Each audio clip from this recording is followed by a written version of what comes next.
उनको जनता रोक रही है, प्रशासन क्या रोकेगी।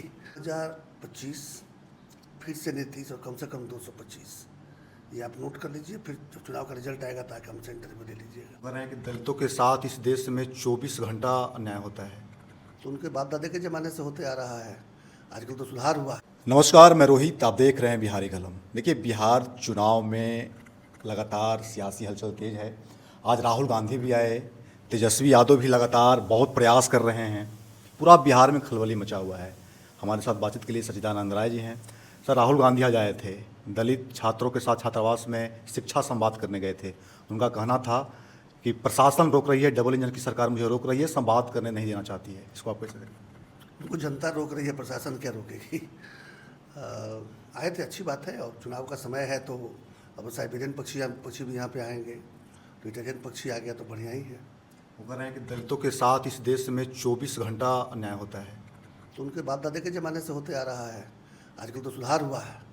असली अन्याय तो उन दिनों में होता था ना, जब उनके परनाना और नानी और पिताजी जब राज करते थे, या फिर जब उनके माताजी के संरक्षण में मनमोहन सिंह जब करते थे, उसमें था, दलितों पर तो था। लेकिन अब तो दलित काफ़ी खुश हैं, काफ़ी सुखी हैं हर तरह से। मैंने पहली बात तो क्या, भुखमरी के असली शिकार तो वही बेचारे होते थे।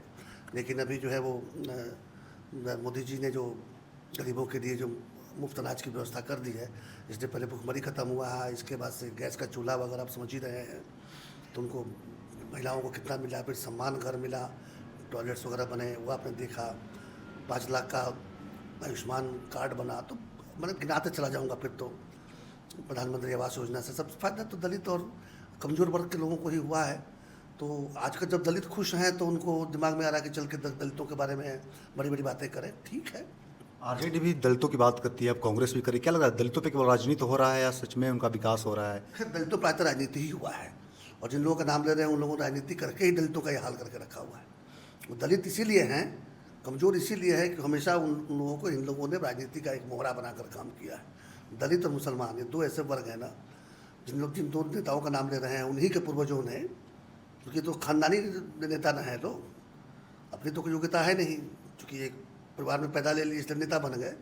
तो इनके जो पूर्वजों ने जो है ना, उन्होंने लोगों ने दलितों और मुसलमानों के साथ जो अन्याय किया, उसको आके नरेंद्र मोदी की सरकार जब सबका साथ, सबका विकास, सबका प्रयास और सबका विश्वास वाली बात जब शुरू हुई, तब जाकर इन दो वर्गों में, जिनका नाम मैं ले रहा हूँ, बहुत सी बुनियादी ज़रूरतें पूरी होना शुरू हुई।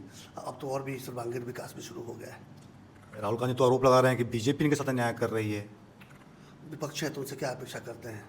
वो तो ऑपरेशन सिंदूर पर भी सवाल उठाएंगे, क्योंकि पूरे दुनिया की हवा निकल गई है कि आखिर भारत ने कैसे 90 घंटे के अंदर में उस बड़बोले पाकिस्तान को, उसके साथ में खड़े हुए चीन और तुर्किया को।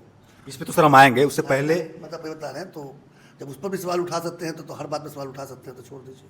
कांग्रेस को क्या लग रहा है, लगातार राहुल गांधी आ रहे हैं, केंद्रीय नेतृत्व भी उतर रहा है, कन्हैया कुमार भी उतर रहे हैं, मतलब कांग्रेस अध्यक्ष बदल दिए गए, प्रभारी बदल दिए गए। क्या अब लग रहा है कि आरजेडी से ये लोग जो जिस तरह से दबाव में पहले रहते थे, अब मुक्त हो जाएंगे, अब कुछ अलग करेंगे? सब ऐसे ही करते हैं ताकि ज़्यादा से ज़्यादा सीट ले सकें। तो इस बात तेजस्वी यादव जी 70 सीट देने के मूड में शायद नहीं। जनता में कोई फायदा नहीं दिखेगा। अब जनता इतनी मूर्ख नहीं है, ये पब्लिक है जो सब जानती है। जब वोट का समय आता है तो सही चयन कर लेते हैं लोग। अब ये लोग 20 वर्ष से तो यहाँ आउट हैं ही, अब अगले 50 वर्ष की तैयारी कर लें, यहाँ कुछ होना नहीं है। 2025 फिर से नीतीश और कम से कम 225, ये आप नोट कर लीजिए। फिर जब चुनाव का रिजल्ट आएगा ताकि हम सेंटर में ले लीजिएगा।